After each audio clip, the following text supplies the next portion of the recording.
दोस्तों, पत्नी को पढ़ा लिखा कर बनाया दरोगा और अफसर बनते ही पति पर एफआईआर कर दी है। क्या है पूरा मामला, चलिए मैं आपको सिलसिलेवार तरीके से बताता हूं। नमस्कार, मेरा नाम पिंटू सिंह यादव है और न्यूज़ लाइव में आप सभी का स्वागत करते हैं। जी हां, मिली कामयाबी तो रिश्ते भूल गए हो जैसे तारों को जमीन का एहसास न रहा। दिल में दर्द, आंखों में आंसू और होठों पर झूठी मुस्कान के साथ यादों के अनगिनत किस्से लेकर एसपी ऑफिस पर पहुंचे गुलशन कुमार शायद शायरी की इन्हीं दो लाइनों के माध्यम से अपने दर्द भरे रिश्तों की दास्तां को सुनाने और बताने की कोशिश कर रहा है। गुलशन ने बताया कि 2016 में जिस लड़की से उसने प्रेम किया और कोर्ट मैरिज कर उसने अपनी पत्नी बनाया, आज वही पत्नी बेवफाई की सारी हदें पार कर दी है। गुलशन ने बताया कि उसने अपनी पत्नी को अपने ही परिवार से लड़ झगड़ कर उसे घर की बंदिशों से दूर रखते हुए चारदीवारी से बाहर निकाल कर पढ़ने लिखने की आज़ादी दी। उसके सपनों की उड़ान को पूरा करने के लिए जी तोड़ मेहनत मशक्क़त की। आज वहीं उनकी पत्नी जब कामयाबी की राह पर चलते हुए उत्तर प्रदेश पुलिस में सब इंस्पेक्टर बन गई तो उसने सबसे पहले एफआईआर उसके ही नाम दर्ज करा दिया।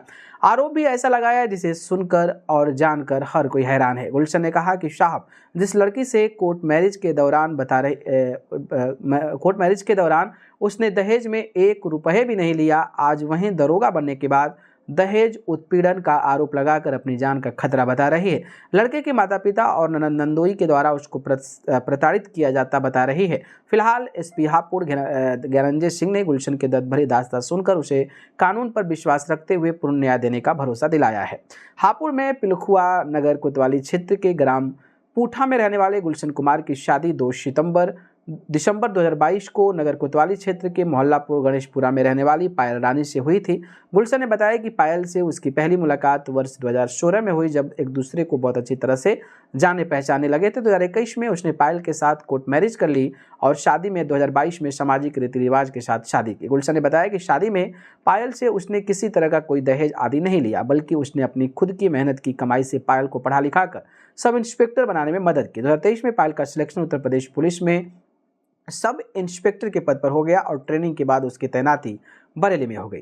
गुलशन ने बताया कि सब इंस्पेक्टर बनने के बाद पायल के तेवर धीरे धीरे बदलने शुरू हो गए। इंस्पेक्टर बनने के बाद वो पहले घर भी आती थी या फिर खुद उसने मिलने के लिए बरेली जाता था, लेकिन अब पायल ने घर आना तो दूर, उससे मिलना भी बंद कर दिया है। गुलशन ने बताया कि पायल ने सब इंस्पेक्टर बनने के बाद उल्टा उसके और परिवार वालों के खिलाफ ही पहली एफआईआर जो है वो कहीं ना कहीं दर्ज करा दी। तो वहीं दूसरी ओर पायल रानी का आरोप है कि गुलशन से शादी के समय उसके पिता ने हैसियत के अनुसार दहेज में 48 जोड़ी कपड़ों के साथ सोने चांदी का सामान दिया था। करीब 10 लाख रुपए शादी में खर्च हुए थे।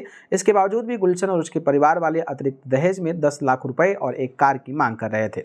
पायल का आरोप है कि शादी से पहले ही उसका चयन उपनिरीक्षक के पद पर हो चुका था और शादी के 3 महीने बाद जब वह ट्रेनिंग के लिए गई तो ससुराल जन उसे उसकी सैलरी की डिमांड करने लगे। पति गुलशन व ससुराल उस पर 10 लाख रुपए लोन लेने का दबाव बनाने लगे, जिस पर उसने अपने पति गुलशन को 10 लाख रुपए का लोन भी निकलवा कर दिया, लेकिन जिसके बाद वह भी उसकी सैलरी की डिमांड करते रहे। पायल का आरोप है कि जब उसने सैलरी देने से मना किया तो गुलशन ने उसके ऊपर कमरे पर आकर न सिर्फ गाली गलौज की बल्कि मारपीट तक की। ससुराल जाने पर गुलशन और परिवारजन उसके साथ मारपीट करने लगे, चेहरे पर तेजाब डालने और जान से मारने की धमकी दे रहे हैं। गुलशन उसे बार बार चरित्रहीन की धमकी दे रहा है, जिससे उसकी नौकरी भी चली जाएगी। इसी से परेशान होकर पायल ने गुलशन और उसके माता पिता व ननद नंदोई के खिलाफ एफआईआर दर्ज कराई है। तो ये पूरा का पूरा मामला है।